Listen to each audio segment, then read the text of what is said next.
أعوذ بالله من الشيطان الرجيم بسم الله الرحمن الرحيم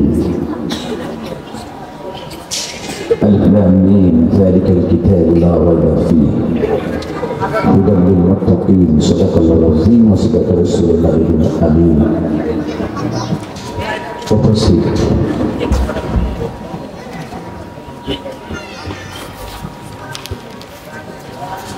আয়োজিত নাসিরুল কোরআন মাদ্রাসা ও তাহফিজুল কোরআন মাদ্রাসা হাফিজ ছাত্রদের পাগড়ি প্রদান উপলক্ষে পবিত্র দর্শন কোরআন মাহফিলের মোকাররম সভাপতি মহোদয়, আজকের এই মহতী মাহফিলের প্রধান অতিথি মহোদয় দারুল আমান দরবার শরীফের পেশায়তুল মাদ্রাসা আলী, আজকের মঞ্চে আসীন হয়েছেন কুমিল্লা জেলার প্রখ্যাত হযরত ওলামায়ে কেরাম এবং অতিথিবৃন্দ, আমার প্রাণপ্রিয় আজিজ তলাবা ছাত্রছাত্রীদের, সম্মানিত অভিভাবক অভিভাবকবৃন্দ, অত্যন্ত গুরুত্বপূর্ণ কিছুক্ষণ পরে সালাতের জোহরের আযান হবে। ঠিক মক্ষম সময়ে অনুষ্ঠানটি পরিচালিত হচ্ছে। আমি স্বল্প সময় একটু কথা বলে বিদায় নেব। আজকের মাসটা আলেমে পরিপূর্ণ। আমাদের স্নেহের আজিজ মঈনুদ্দিন এবং শেখ কামাল সহকারে তাদের সহযোগীরা মিলে দুটি মাদ্রাসাকে পরিচালিত করছে।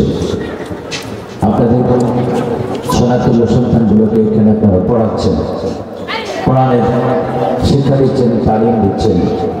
যেটা আপনারা বুঝতে পারছেন, আপনার সন্তানকে দুনিয়ার যত শিক্ষা আপনি দেন, কোরআনের শিক্ষাটা আপনাকে আগেই দিতে হবে। সেজন্য আপনাদের অভিভাবক যারা দায়িত্ব সন্তানের নিয়েছেন, আমরা আপনাদেরকে দক্ষ অভিজ্ঞ অভিভাবক হিসাবে মূল্যায়ন করছি। আমার রাসূল পাক সাল্লাল্লাহু আলাইহি ওয়াসাল্লাম বলেছেন, আদিবু আওলাদাকুম আলা সালাসাতি সালিম হুব্বি নবিয়িকুম ওয়া হুব্বি আলি বাইতিহি ওয়া তিলাওয়াতিল কুরআন আও কামা ক্বালা রাসূলুল্লাহ রাওয়াহুদ দাইলামি। নবী পাক বলছেন, আমার প্রিয় উম্মত, তোমরা তোমাদের কলিজার টুকরা সন্তানগুলোকে সর্বপ্রথমে হুব্বে নবিয়িকুম, তোমার নবীর মহব্বতের শিক্ষা দাও। নবীকে, নবীর পরিচয় তুলে ধরো।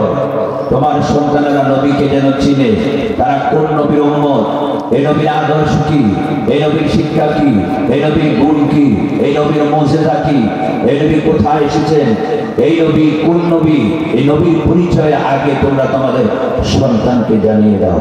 এবং নবীকে কিভাবে ভালোবাসতে হবে, নবীর ভালোবাসাটা তোমাদের সন্তানদের পরিজার মধ্যে আপনি প্রবেশ করিয়ে দাও।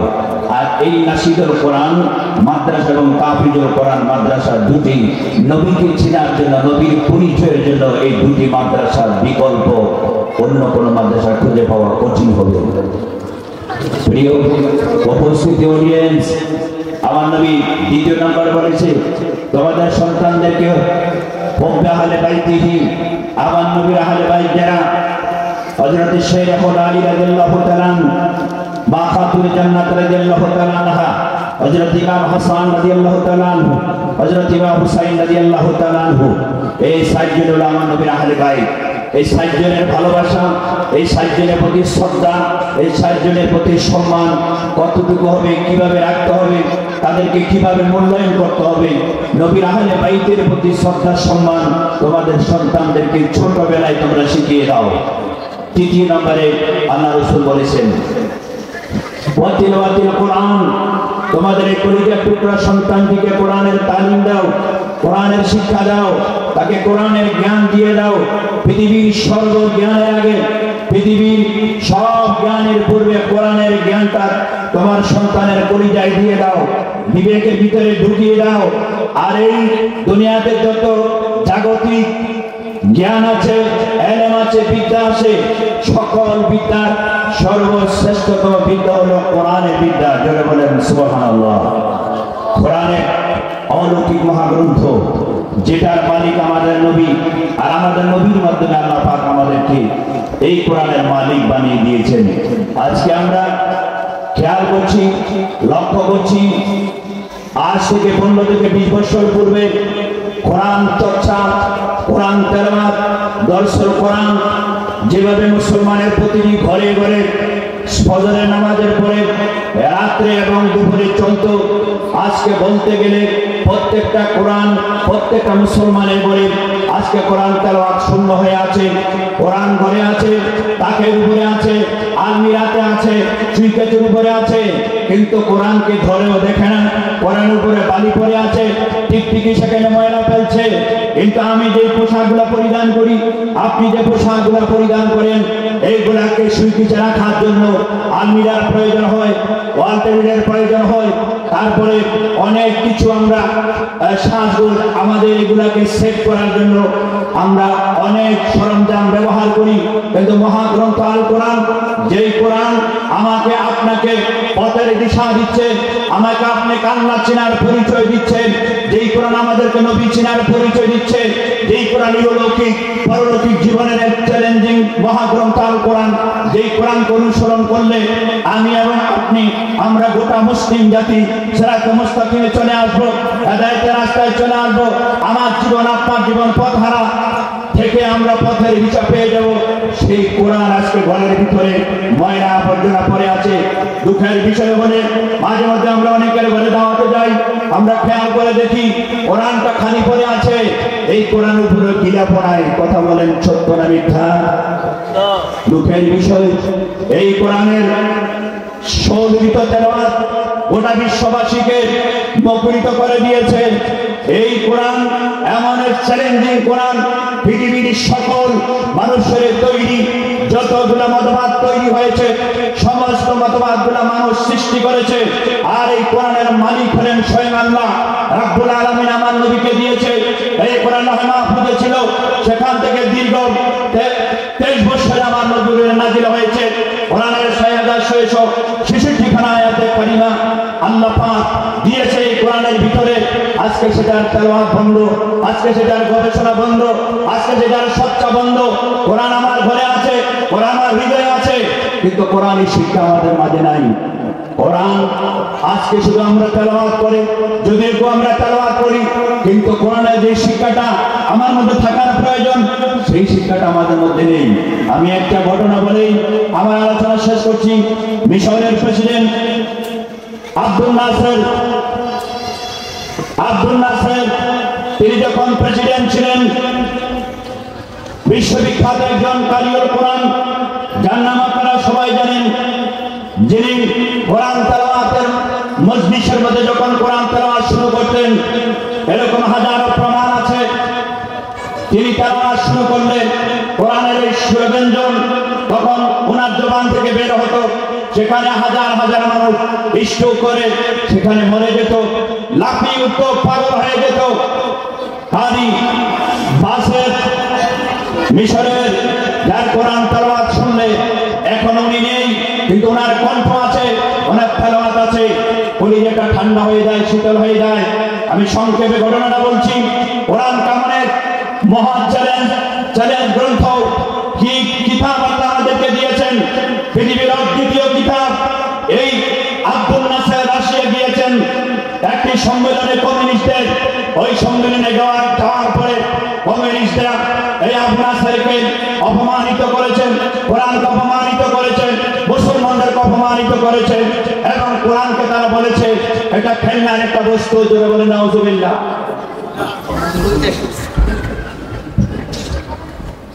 প্রিয় উপস্থিতি, আমরা দেখতে পাচ্ছি এই আজকের এই দর্শন কোরআন মাহফিলে এক একজন অতিথির পর এক একজন অতিথি আজকে মঞ্চে আসীন হচ্ছেন।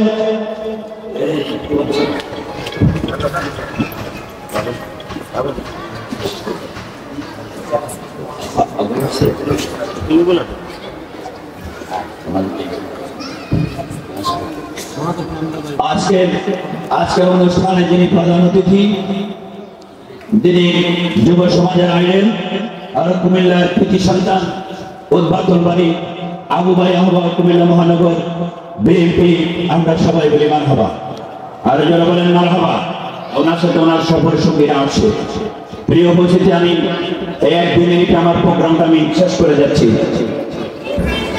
এই আব্দুল নাসের, তেনাকে যখন প্রথম একটি সম্মেলনে 1 বছর আগে গিয়েছিলেন, রাশিয়ার কমিউনিজম এবং খ্রিস্টানেরা অপমান করেছিল এবং কোরআনকে বলেছিল এটা খেলার একটা বস্তু। তোমরা যে কোরআন 1400 বছর আগে এই কোরআনের গ্রন্থ দিয়ে তোমরা রাষ্ট্র পরিচালনা করো, তোমাদের রাষ্ট্র চালানো ভুল হচ্ছে। তোমরা আধুনিক আমরা যে সেকুলার যুগের কিতাব দিয়ে নিজের তৈরি ইসলামিক আমরা হয়েছি, তোমরা তোমাদের এই গ্রন্থ দিয়ে তো তোমরা প্লাস্টিক হচ্ছ না। আব্দুল নাসের বলছে আমি আমার রাষ্ট্র পরিচালনা করছে কোরআন দিয়ে। তখন তিনি সেখান থেকে অপমানিত হয়ে আসছেন। পরবর্তী আবার তিনি আমন্ত্রিত হয়েছেন। রাশিয়ার গোটা ইউরোপের একটি মহাসম্মেলন হয়েছে। আপনারা জানেন সেখানে উলঙ্গপনা নারীদেরকে দিয়ে বেলি ড্যান্স দেওয়া হয় এবং সেখানে যত রকমের অবাঞ্ছিত অশ্লীল অনুষ্ঠান আছে এই কনফারেন্সের মধ্যে সেই অনুষ্ঠানগুলো পরিচালিত হয়। আব্দুল নাসের দাওয়াত পেলেন, তিনি যাওয়ার জন্য প্রস্তুতি গ্রহণ করলেন। মিশরের কারি আব্দুল বাসের তিনার প্রাণপ্রিয় ঘনিষ্ঠ বন্ধু দাওয়াত করলেন, বন্ধু পৃথিবীর সব জায়গায় তুমি কোরআন তেলাওয়াত করেছো, মিডল ইস্টে তুমি কোরআন তেলাওয়াত করে পাগল বানিয়েছো, আজকে আমার একটি দাওয়াত তোমাকে রাখতে হবে।